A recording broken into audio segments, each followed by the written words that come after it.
কুমিল্লার ১৪ গ্রামে বীর মুক্তিযোদ্ধা আব্দুল হাই কানুকে লাঞ্ছিত করার ৩ দিন পর ৫ জনকে সামাজিক যোগাযোগ মাধ্যমের ফুটেজ দেখে আটক করেছে পুলিশ।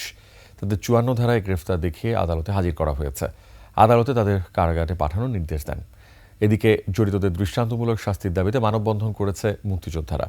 হুমায়ুন কবির রনির তথ্যচিত্রে ইউসুফ হাসান নাইমের ডেস্ক রিপোর্ট। বীর মুক্তিযোদ্ধা আব্দুল হাই কানুকে লাঞ্ছিত করার ঘটনায় এ পর্যন্ত ৫ জনকে আটক করেছে পুলিশ। আটককৃতদের ৫৪ ধারায় আদালতে পাঠানোর কথা জানিয়েছে পুলিশ। তবে এই ঘটনায় কোনো মামলা হয়নি। ভিডিওর যে সমস্ত চেহারাগুলি বা ছবিগুলি আসে সেইখান থেকে আমরা শনাক্ত করে আপাতত আমরা ৫ জনকে গ্রেপ্তার করতে সক্ষম হয়েছে এবং তাদেরকে বিজ্ঞ আদালতে প্রেরণের ব্যবস্থা করা হয়েছে। ক্যামেরায় ওয়াও, স্টাইল দেখাও, Xenon X21 পারলে ঠেকাও।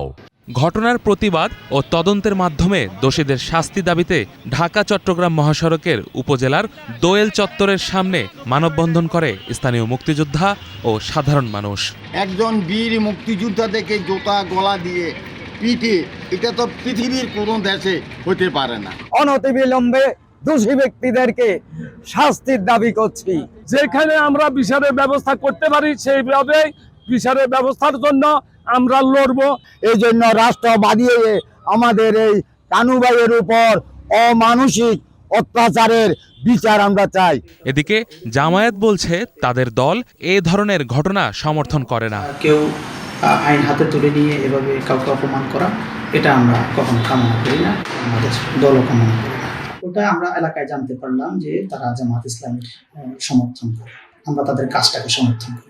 এর আগে রোববার দুপুরে বীর মুক্তিযোদ্ধা আব্দুল হাই কানুকে গলায় জুতার মালা পরিয়ে হেনস্থা করেন স্থানীয় কয়েকজন। Yusuf Hasan Naim, desk report, ২১ television.